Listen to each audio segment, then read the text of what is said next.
Hoy es 5 de marzo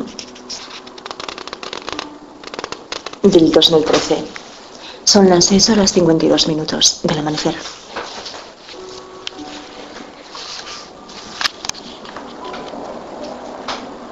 De este modo, en Levinas aparece el presupuesto fenomenológico de la donación ambivalente del ser y el problema kantiano y schilleriano de la comunidad estética.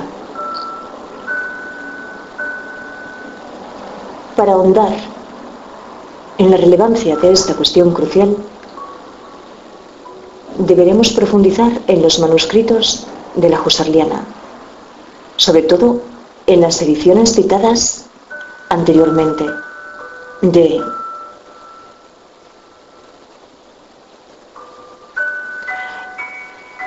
y por supuesto en la sexta meditación cartesiana de Fink. Las conclusiones serán muy relevantes. Tal como anunciaba Kant en el citado texto, hay una comunicación directa del hombre con el hombre sin pasar por el rodeo del objeto, del concepto o de la ley. En la crítica del discernimiento, esta potencialidad transgrede el registro de la comunicación conceptual, poniendo en contacto una comunidad que se da cita en una región previa donde el mundo todavía no se ha constituido.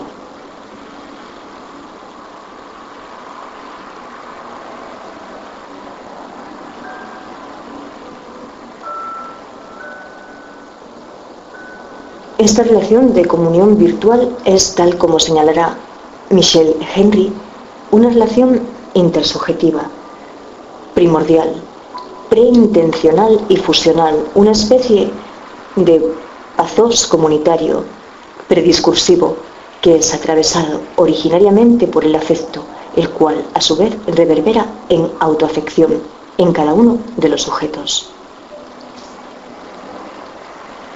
El conjunto de espectadores-receptores constituyen una comunidad sin ninguna comunicación conceptual previa, aún sin haberse apercibido. Aparentemente, algo objetivo les une. Sin embargo, el lugar de la obra de arte no es algo objetivo. El universo de la pintura no es de lo visible, es en la subjetividad absoluta donde se mantiene el ego, donde también se mantiene su ser con el de los otros. Lo que es común es el pathos comunitario.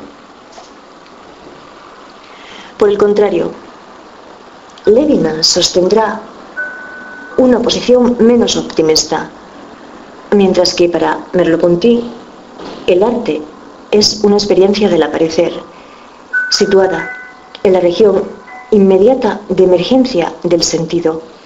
Primera palabra, fuente originaria, desbordante y nativa.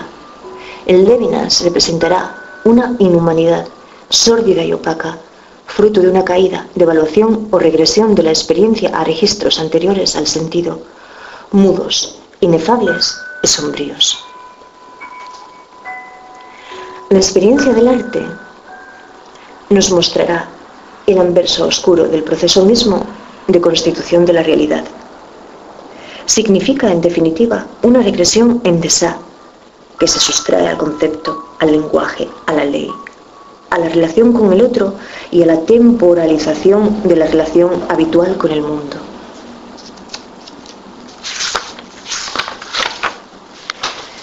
Los presupuestos ontológicos que subyacen en los dos textos que acabamos de reinterpretar, así como el contexto histórico en el que se ubican, son determinantes para comprender dos posiciones que en apariencia parecen ser incompatibles.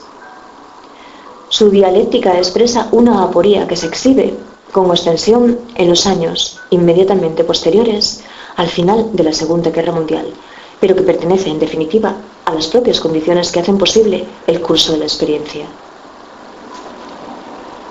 El arte es el nacimiento del sentido, o, sin llegar a su génesis, muda obstinación del lado anterior al sentido. el desarrollo de cada una de estas vías converge en una misma concepción, próxima a los actuales análisis del pensamiento husserliano. Las presuposiciones metafísicas que residen en ambos discursos no son suficientes para disimular las consideraciones teóricas que se exhiben con patente evidencia. Tanto la duda de Cézanne como la realidad y su sombra exponen las modulaciones de un mismo problema. La dialéctica au-delà en deçà no expresa el enfrentamiento de dos alternativas teóricas incompatibles, sino la oscilación conjugada de dos momentos que corresponden a un mismo dinamismo, propio de la subjetividad en su afán por constituir el mundo que le rodea. Repito, tanto la duda de Cézanne como la realidad y su sombra exponen las modulaciones de un mismo problema.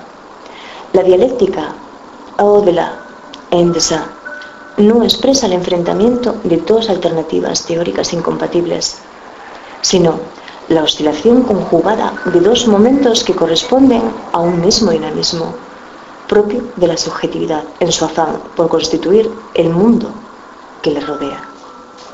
Lectura de las páginas 113 y 114 de Realidad, Arte y Conocimiento, la deriva estética tras el pensamiento contemporáneo, de Luis Álvarez Falcón, doctor en filosofía, con prólogo de Ricardo Sánchez Ortiz de Urbina, en la editorial Horsori, en la colección Tendencias.